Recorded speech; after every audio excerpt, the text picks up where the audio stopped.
Olá, estamos iniciando mais um Cidadania. Eu vou entrevistar o senador Romero Jucá, líder do governo no Senado. O tema da nossa conversa será a agenda legislativa para 2011. Senador Jucá, a presidenta Dilma tem se referido constantemente que pretende priorizar o debate da reforma política e da reforma administrativa. Começando pela reforma política, que assuntos, que aspectos da reforma política o senhor acha que ganharão o debate aqui no Senado e na Câmara? Quais as mudanças que o senhor imagina são necessárias no âmbito da reforma política? Bom, Armando, eu quero agradecer a oportunidade de estar aqui no Cidadania, dizer que é um prazer estar aqui com você, estar com aquelas pessoas que nos acompanham pela TV Senado, e dizer que realmente nós temos uma pauta bastante forte esse ano. A sociedade tem cobrado mudanças, os políticos na questão da reforma política têm explicitado essa prioridade, é também uma prioridade do governo, da presidenta Dilma, tem expressado isso, e o Senado já discutiu bastante reforma política, tanto que alguns pontos dessa reforma política nós já votamos no Senado e enviamos para a Câmara dos Deputados. Mas o presidente Sarney, consistentemente, querendo contribuir com esse processo da reforma política e mostrar, inclusive politicamente, num gesto de prioridade, essa ação que precisa ser feita no Senado, ele está constituindo uma comissão de senadores para trabalhar num texto que seria, em conjunto com a Câmara, trabalhado para apresentar aos parlamentares e a gente ter condição de votar essa matéria no segundo semestre. Muitos pontos são relevantes. Primeiro deles, financiamento público de campanha. A questão do financiamento das campanhas tem sido tema de denúncias, de problemas, de ilações políticas. O próprio TSE mudou a sistemática de prestação de conta, dificultando prestação de conta. Então, na verdade, há uma espécie até de criminalização de quem doa para a campanha política. E é importante que isso possa mudar. Como é que a gente muda isso? A gente muda isso trazendo o financiamento público. Eu defendo que se acabem as doações de empresas privadas. Totalmente. Totalmente, porque há pessoas que defendem o financiamento público concomitantemente com doações de empresas privadas. Seria um sistema misto. Eu acho que se é para ter recurso público, deveria ter só recurso público e evitar exatamente a contaminação com recursos privados para que efetivamente não ficasse. Na sua opinião, não poderia haver nem a doação individual, o cidadão doar para aquele político que ele considera? Não, eu acho que essa doação poderia ocorrer para o partido. Certo. E o partido definir o envio do recurso. A doação individual diretamente a candidatos, na minha ideia, ficaria vedada. Perfeito. Exatamente para que a gente tivesse uma transparência maior na alocação dos recursos. Os recursos seriam públicos ou seriam doados ao partido ao longo do ano, ao longo da campanha, e o partido disciplinaria o envio desses recursos. E quanto ao fim da coligação para o voto proporcional? Agora veja bem, para que nós tenhamos o financiamento público de campanha, para que a gente tenha um enxugamento das despesas da campanha, é preciso também a gente mudar a forma de fazer a eleição. E aí eu defendo o fim das coligações partidárias, que os partidos lancem seus candidatos, e eu defendo o voto majoritário para candidatos ao legislativo. Ou seja, a gente defende o distritão, que seria o Estado sendo o distrito e sendo eleito aqueles mais votados. Essa é a linguagem que o povo entende. Quem tem mais voto, entra. Quem tem menos voto, não entra.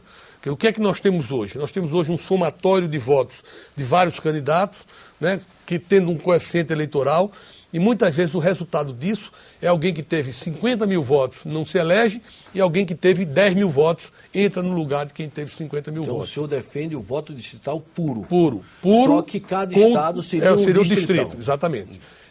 Não seria dividido dentro do Estado vários distritos, porque nós teríamos o desbalanceamento da eleição e nós teríamos, de certa forma, uma focalização da eleição nos municípios. A ideia não é essa, a ideia é eleger deputados federais do Estado.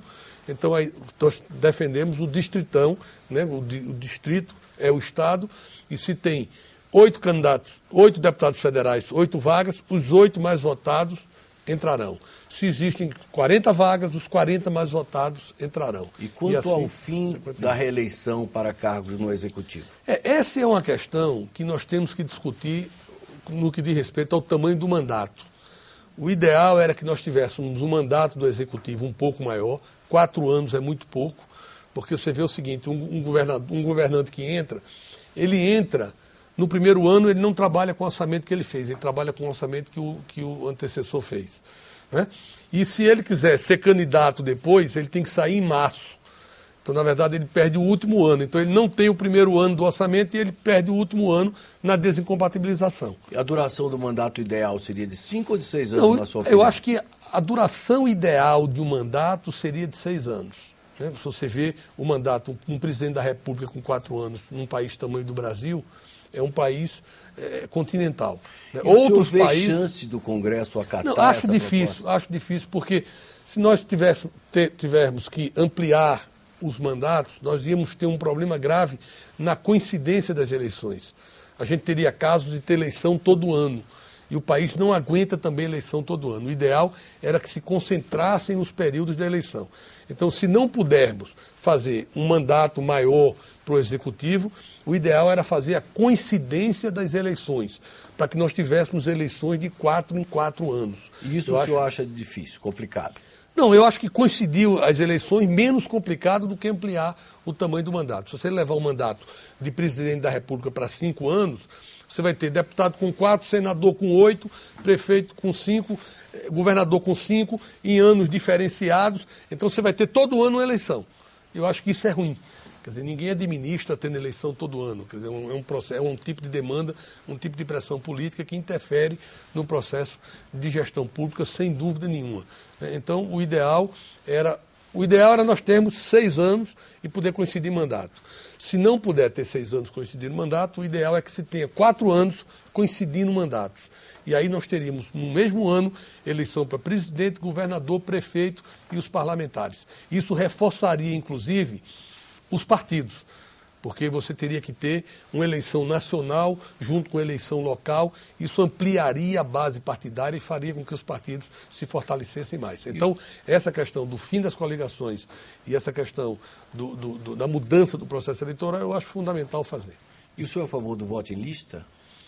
Não, outra opção é o voto em lista. A questão é o seguinte, é que o voto em lista, ele tira, de certa forma, a vontade da população de votar em alguém. Né? E a população passa a votar no partido. No partido. E as direções partidárias, então, é que darão a posição na lista. E isso gera muita disputa. E isso gera muito questionamento. Né? Que, na verdade, os dirigentes dos partidos estariam na frente e as pessoas não estariam. Então, eu acho o seguinte, se a gente fortalecer o partido e botar votação majoritária sem coligação, o partido indica os seus candidatos, a população vota naqueles candidatos do partido e aí nós teremos os mais votados sendo escolhidos. Eu acho que essa é ainda a forma mais transparente, é um processo que o povo entende mais e que o resultado é o resultado mais justo. E quanto à reforma tributária, o senhor acredita que há condições políticas de realmente realizarmos uma reforma ampla ou as mudanças serão pontuais? Não, eu acho que a reforma tributária é preciso ser feita, nós temos que simplificar o processo tributário brasileiro. Volto a dizer que o Senado também já discutiu essa matéria, já votou uma reforma tributária, criando o IVA, o Imposto de Valor Agregado, simplificando procedimentos, esse processo está na Câmara. A discussão dentro do governo agora é que ou se faz uma reforma tributária mais abrangente ou se faz a reforma tributária fatiada. Então, a presidenta Dilma está estudando internamente dentro do governo e está levando esse debate aos governadores. Porque você sabe que muitos governadores assumiram agora, né, são governadores que se preocupam com a arrecadação dos estados. Há uma preocupação esse ano sobre essa questão de recursos para estados e municípios e a própria União. A previsão é de um ano de um pouco de aperto. Então, na verdade, essa discussão da reforma tributária precisa também ser levada aos governadores para que a gente tenha efetivamente uma solução que atenda a todo o país. Uma coisa é certa, tem que se acabar a guerra fiscal, tem que simplificar a forma de cobrar tributos, nós temos que ampliar a base para que todos paguem de todos pagando, todos pagarão menos, e nós temos que discutir também nessa reforma tributária um financiamento para a área da saúde, que com o fim da CPMF ficou desfalcada. E sem dúvida nenhuma, a saúde pública hoje no Brasil é um grande desafio, é um grande problema, e nós temos que equacionar esse problema com gestão